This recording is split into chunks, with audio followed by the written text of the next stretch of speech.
Call came on a Tuesday.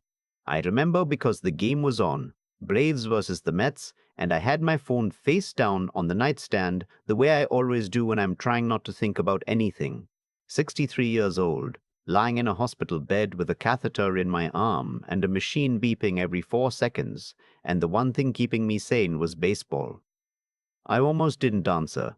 The number was local, no name. I picked up because when you're in the hospital and your adult daughter lives 40 minutes away, you answer every unknown local number. Is this Leonard Marsh? It is. Mr. Marsh, this is Detective Hines with the Cobb County Police Department. I need to ask you a few questions regarding a complaint that was filed against you. I thought he had the wrong person. I actually said that. I think you might have the wrong person. He didn't. My wife and I had been married 31 years. That's the part that still gets me when I sit with it too long. 31 years. We met at a church picnic in Marietta, Georgia in the summer of 1994. She was wearing a yellow sundress and laughing at something her cousin said, and I walked over because I couldn't think of a single reason not to. By October, we were engaged. By the following June, we were married at the same church where I'd first seen her laugh. I was an electrician for most of my working life. Union man, local 613. I retired at 61 with a pension, modest savings, and a house we'd paid off 8 years early. My wife, I call her my wife because she still was, legally, when all of this happened, had worked part-time most of our marriage, raising our 2 kids, then picking up office work when they left home. It was a quiet life, ordinary, the kind of life you don't think about much until it starts coming apart. I didn't see it coming. People always say that, and it sounds like an excuse, like you should have been paying attention. Maybe I should have been, but I want to be honest here, because that's the only reason I'm telling this story at all.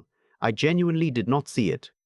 The distance started, I think, about 2 years before everything collapsed. Not fights, we weren't fighters, never had been. More like silences that lasted a beat too long, dinners where she was looking at her phone more than her plate. Weekends where she suddenly had plans with friends I'd never heard her mention. I noticed. I mentioned it once, gently, and she said she felt like she needed more of her own space now that we were both home more. I was retired. She was close to it. I took that at face value. That was my first mistake, I suppose, taking things at face value. Last October, I had a procedure done on my heart. Nothing catastrophic. A valve that had been giving me trouble for about 18 months finally got bad enough that my cardiologist said we couldn't wait anymore. Minimally invasive, he called it. 2 to 3 days inpatient, 2 weeks recovery at home, back to normal in a month. My wife drove me to Piedmont, Atlanta, the morning of the procedure. She has my hand in the waiting area. She kissed me on the forehead before they wheeled me back. That was the last normal moment I can identify. The procedure went fine. I woke up in recovery feeling like someone had sat on my chest, but my cardiologist came in smiling and said everything looked exactly as they'd hoped. I was moved to a room on the 4th floor by that evening. My wife came by for about an hour, brought me a change of clothes and the crossword book. She seemed distracted, checking her phone. I figured she was tired. Hospitals are exhausting even for the people who aren't the patient. She came back the next morning, stayed maybe 45 minutes. When I asked if she was coming back that evening, she said she had some things she needed to handle and she'd try. She didn't come back that evening, or the following morning. I was discharged on day 3. I called her twice before I called our daughter Renee, who lived in Kennesaw. Renee drove me home without saying much about why my wife hadn't come. I didn't push it. I figured there'd been some kind of miscommunication and we'd sort it out when I got there. My wife's car was in the driveway, but when I put my key in the front door, it didn't turn. I stood there on my own front porch, 3 days out of cardiac surgery, rattling my key in a lock that no longer fitted, and slowly understanding that the lock had been changed while I was in the hospital. I called her from the driveway. She answered. "You changed the locks," I said. "Leonard." Her voice was flat, careful, like she'd rehearsed it. "I need you to stay at Renee's for a little while. We need some space to figure things out." "I live here," I said. "I just had heart surgery." "I need my medication, my clothes. I'll have a bag ready for you. You changed the locks on our house while I was in the hospital. Leonard, please don't make this harder than it needs to be. I drove to Renee's. What was I going to do? Break a window? I was 63 years old with a fresh incision in my chest. I drove to Renee's and sat at her kitchen table while she made coffee and didn't say anything for a long time. And then she said quietly, "Dad, I think she's been seeing someone." I asked her how long she'd known. She looked at the table. "A few months?" I won't linger on that part. It's not the part that matters most to this story, and it's also the part that still hurts in a way that I don't have language for. 31 years. I'll leave it at that. What matters is what happened 4 days later. I was still at Renee's. I'd seen a family law attorney, a woman named Carol who had an office on Powers Ferry Road, and who wore reading glasses on a beaded chain, and who told me calmly and clearly that I had every right to return to my own home, that my wife could not legally lock me out, and that we needed to start documenting everything. I was following her advice. I was being careful. I was not calling my wife repeatedly, not driving past the house, not doing anything that anyone could reasonably interpret as harassment. That's what makes what happened next so hard to explain. The Braves game was on. My phone was face down. I answered because it was a local number and I thought it might be Renee. Detective Hines told me that a complaint had been filed against me, that my wife had filed a report alleging that I had been stalking and harassing a man she described as a friend, showing up at his home, following his vehicle, leaving items on his property. The alleged incidents spanned a period of approximately 6 weeks. 6 weeks that included the 2 weeks I'd spent recovering from cardiac surgery at Renee's house, barely able to climb the stairs to the guest bedroom without getting winded. I asked Detective Hines when these incidents were alleged to have occurred. He read me the dates. I said, "Detective, I need to tell you something. During that entire period, I was either hospitalized or under post-surgical restrictions at my daughter's home in Kennesaw. I had cardiac surgery at Piedmont, Atlanta on October 9th. I was discharged on the 12th. My daughter can confirm I haven't left her house without her since then." There was a pause. "You were hospitalized," he said, "for 3 days. Then home recovery. I have discharge paperwork, a follow-up appointment last week, and my daughter was with me for all of it." Another pause. Longer this time. "Mr. Marsh," he said, "can you come in tomorrow?" I called Carol that evening. She told me not to go anywhere without her. We met at the precinct at 10 the next morning, me in a button-down shirt with my discharge papers in a manila folder. Carol in a gray blazer with her reading glasses on the beaded chain. I had everything. The hospital's discharge summary signed by my cardiologist, with dates and the attending physician's contact information. A letter from my cardiologist's office confirming my follow-up appointment on October 22nd. Renee's statement, which she'd written out by hand the night before at Carol's suggestion, confirming that I had been staying with her and that she had been present for or aware of my whereabouts for every day of my recovery. My credit card statements, which showed zero activity in the area where this man lived, in fact no activity anywhere except a CVS pharmacy 2 blocks from Renee's house where I'd been picking up my prescriptions. And one more thing.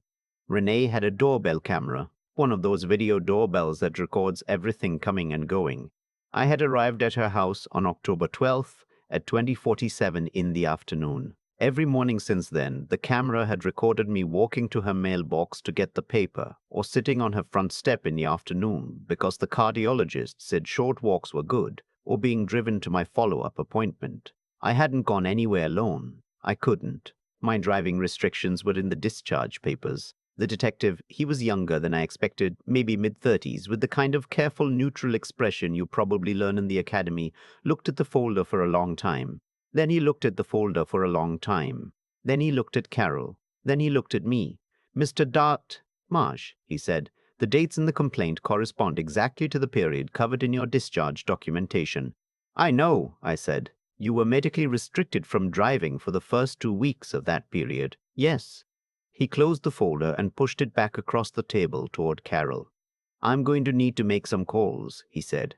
"I'd like you to leave your contact information. You're free to go." We sat in Carol's car in the parking lot for a few minutes. She had her reading glasses on, looking at something on her phone, and I sat in the passenger seat looking at the police station and feeling something I couldn't quite name. Not relief. It was too soon for relief. Not anger, though the anger was there underneath where it had been for weeks. Something closer to disbelief. That it had come to this, that the woman I'd spent 31 years with had looked at a blank space on a police report and filled it with my name. "What happens now?" I asked. Kara looked up from her phone. "Now," she said, "we wait to see what they do with the complaint. And in the meantime, we file for divorce and we make sure this allegation and its outcome are documented." "Is she going to be in trouble?" I asked. "For filing a false report?" Carol chose her words carefully. "That depends on how the department decides to proceed. Filing a knowingly false police report is a crime in Georgia. Whether they pursue it is their call." I thought about the yellow sundress, the church picnic, October 1994. "Okay," I said. "Let's file." The divorce proceedings took 7 months. I won't walk through all of it. It's the kind of thing where the details are both deeply personal and deeply tedious, and I don't think anyone learns much from the specific mechanics of asset division and property appraisals. What I will say is this. In the state of Georgia, the conduct of the parties during the marriage is considered an equitable division of marital assets. Carol presented the police complaint and its subsequent disposition. The detective eventually informed me that the case had been closed and referred to the district attorney's office for review of the original complainant.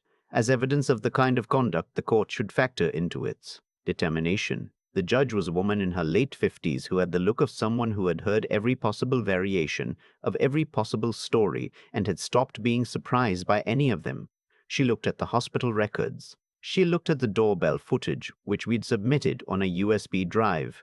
She looked at the credit card statements. She looked at the police report and the department's documentation of its closure.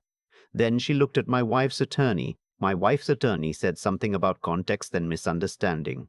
The judge said, "Counselor, your client filed a police report alleging stalking during a period when the respondent was recovering from cardiac surgery with documented medical restrictions. I'd like you to explain to me what context makes that a misunderstanding." The attorney said something else. I don't remember exactly what. I was looking at my hands. The settlement was not equal. It was equitable, which is a different thing. I kept the house. My wife had to be bought out of her share. But the terms were structured in my favor given what the court found. My pension remained mine. The joint savings, which had been significant after 31 years, were divided in a way that Carol described afterward as good as this gets. My wife did not attend the final hearing. Her attorney appeared on her behalf.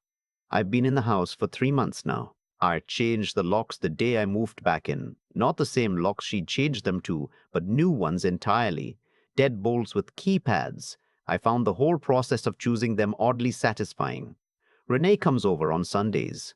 She brings her husband and their 2 kids and we watch whatever game is on, and I make the chili my mother used to make, and that I never made much when I was married because my wife didn't like it. It turns out I make pretty good chili. People ask me sometimes, neighbors, old friends, guys from the union I still see occasionally, whether I'm angry, whether I want to understand why she did it, whether I've thought about what I'd say to her if I ever saw her again. I've thought about all of those things. I don't have keen answers for any of them.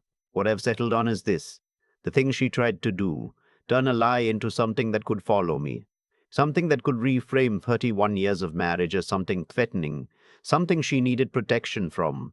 It didn't work because I had a paper trail, hospital paperwork, a cardiologist's signature, a doorbell camera at my daughter's house that recorded me walking to get the newspaper every morning at 7 a.m., like the boring 63-year-old man I am. The irony is that I'd had no idea she was involved with anyone. I would have been devastated to find out the truth. But the truth, delivered plainly, with time and a decent attorney and some honesty about what the marriage had become. I could have survived that. Probably we both could have. Instead, she chose a lie. And the lie required me to be something I wasn't. And the evidence that I wasn't that thing was, as it turned out, sitting in a manila folder on my nightstand at Renee's house. I didn't celebrate when the divorce was final. I went home, made a sandwich, sat on the back porch with the dog. We'd had him for 9 years. The dog came with me and watched the light change over the yard until it got dark. It was the same yard I'd mowed every summer for 20 years. Same oak tree. Same fence I'd built the summer our son graduated high school. Some things stay, even after everything else changes. You don't have to raise your voice to hold your ground. You don't have to become something ugly to survive something ugly. You just have to know what you know, keep what you have, and let the record speak for itself. That's the only thing I'd want anyone to take from this. Let the record speak. I've had a lot of time to sit with what happened. That's one thing recovery gives you that nobody warns you about. Time. Time to replay things, to turn them over, to look at them from angles you couldn't have managed when you were still in the middle of it all. What I keep coming back to isn't the anger. The anger was there, and I'm not going to pretend otherwise. 31 years. A lock changed while I was in a hospital bed. A police report with my name on it and a list of things I physically could not have done. That kind of thing doesn't wash off clean. But anger, if you let it drive, takes you somewhere you don't want to end up. I'd seen enough of that in my life to know it. What I keep coming back to is this. She made a choice. A deliberate one. She looked at a blank form and decided that putting my name on it was the easiest way forward for her. And the only reason that choice didn't work, the only reason I was sitting in a courtroom 7 months later with the outcome I had instead of the one she'd planned, was because I had lived my life in a way that left a trail. Not because I was clever, not because I was anticipated any of this, but because I'd gone to the hospital when my cardiologist said to go. I'd stayed at my daughter's house when that's where I was supposed to be. I'd used my own credit card to buy my own prescriptions at a pharmacy 2 blocks away. I had just been exactly where I said I was. That was the whole thing. There's something in that worth thinking about. The truth doesn't need you to manage it. It just needs you to have been honest in the first place. I wasn't carrying anything I needed to hide, so when someone tried to build a story around me, the story didn't fit. The discharge papers, the doorbell footage, Renee's statement, none of that was something I manufactured after the fact. It already existed because I had nothing to conceal. I think about Carol sitting across from me in that parking lot outside the precinct, telling me we were going to file for divorce and make sure everything was documented. I was 63 years old with a fresh incision in my chest and a marriage that had just ended in the strangest possible way. And what I felt in that moment wasn't defeat. It was something quieter, a kind of clarity. This is where we are. Now let's deal with it. That's the only kind of strength I know how to talk about. Not the loud kind, not the kind that makes a scene or fires back or tries to even the score in real time. The kind that just keeps going. Gets up, calls the attorney, shows up to the appointment, puts the documents in the folder, keeps the record straight. The record spoke. That's what happened. And I didn't have to raise my voice once for it to do so. I hope that's worth something to whoever's listening.